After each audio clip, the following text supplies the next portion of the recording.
Well, hello, ladies and gentlemen. This is Mark Goldberg with Mark Vlogs Watches, and I'm driving. I'm using a handheld, very highly technical iPhone mount right now, so the camera may move a little bit, but by and large it's stabilized. And I know I look fat in this shirt, but what can you do? I think I just inadvertently did a quick wristwatch check, so let's get this over with. Breitling Galactic Unitime Sleek T World Time.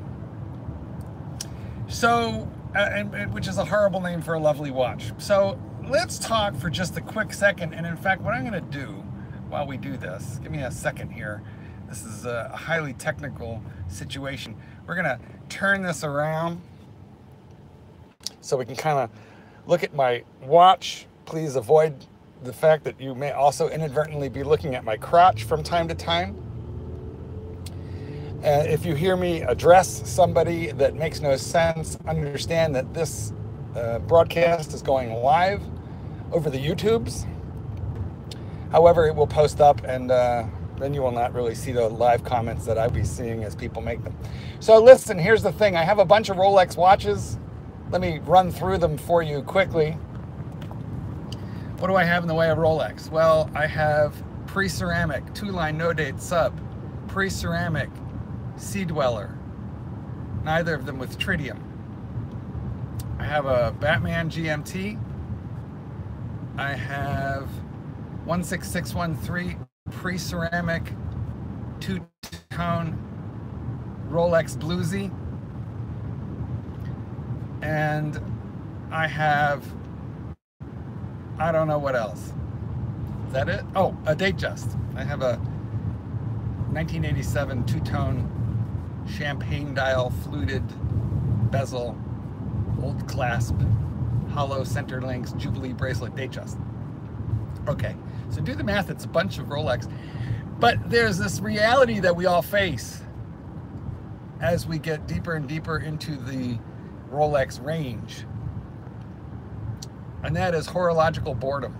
Now, mind you, Rolex is a wonderful brand of watch, certainly is my single probably favorite. On the one hand, on the other hand, you can't look at a Rolex every day. And if you're a dog trainer like me, driving a Ford Exploder, you probably don't want to wear a Rolex when you're pulling dogs out of the metal kennels and crates and cleaning dog diarrhea or vomit, or yeah, sorry for getting graphic at this hour in the morning, but you know, hey, let's just say that dog training is not always a glamorous job. So how do we avoid horological boredom? Well, we get into other brands. That's what we do. Now, if you're horologically inclined, wealthy, or just a great saver and particularly smart, and I'm some of those things to a certain degree, but not fully, like on the wealth scale. I'm not living in third world poverty. Look at my surroundings. It's beautiful if you happen to like the country, but I'm close to the city too. But so, on the wealth scale, I'm comfortable, but I have to work. I'm not particularly rich. Horologically inclined, I know what horology stands for. I've got my Hobros on YouTube and Facebook, but I'm not a movement guy the way Don Haynes is, for example. And so how do we cure watch boredom? Well, we've either got to move up the scale from Rolex, or we have to move down the scale. There is really almost nothing lateral to Rolex. Now, if you're one of those people who thinks that Omega is a lateral to Rolex, I got news for you. A, it's not Omega, it's Omega. If Australian or from the UK, then you are welcome to say. If you're from the United States and you say Omega, then you are emulating the pontiff and nothing but. But what we do to avoid horological boredom, guys, is we purchase other brands. Of thigh there for those of you who are brands, or they're going to be down the scale. Up, a fair number of brands, but it's certainly more limited than the other end of the scale, which is down. Okay, so up the scale from Rolex, we have Patek Philippe, we have a Lange und Söhne, and I don't know why I'm blanking. Vacheron and Constantin, which of course represents part of the Holy Trilogy, which is Aldemar Piguet, is another one of these brands, considered up the scale. Cartier, no, down. I have hair, a blonde hair, but I think, you know, down a little bit from Rolex. Anyway, down from back.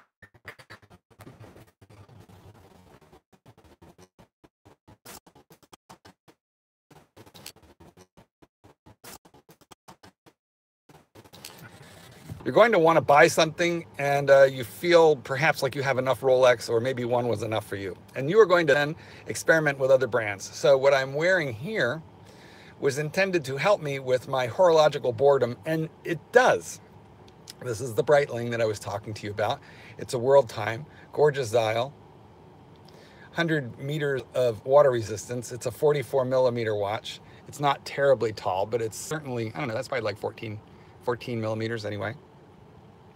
And I like this watch a whole lot, but in order to avoid Breitling world time boredom, I have to put it in the bank vault. And I think I said that funny, the bank vault, I have to put it in the safety deposit box, guys, and then haul it out every once in a while to enjoy it. And otherwise I'll get bored even with this thing. So, but it has a really cool function, which is it tells time in something like 24 time zones around the world. And the movement is really nice. This onion dome crown is really cool. You can see a little bit of the anti-reflective coating there, that purple blue. It's a pretty watch. I really like it. And that, that bezel that's moving, that's around it. I mean, this is a stainless steel watch, but that bezel is, oh heck, what do you call it? Carbide. Tungsten carbide. Okay, so you can bang it, but you really can't scratch it, or it'd be really hard to do that. And I have banged it and I have not scratched it. The rest of it has got all kinds of little hairline scratches and stuff on it, which you can see here. But boy, that bezel is virginal. It is untouched. It is ready to come out at the debutante ball. It's so virginal. At any rate, I mean, this could pass the inspection of a Hasidic rabbi, that bezel. Okay.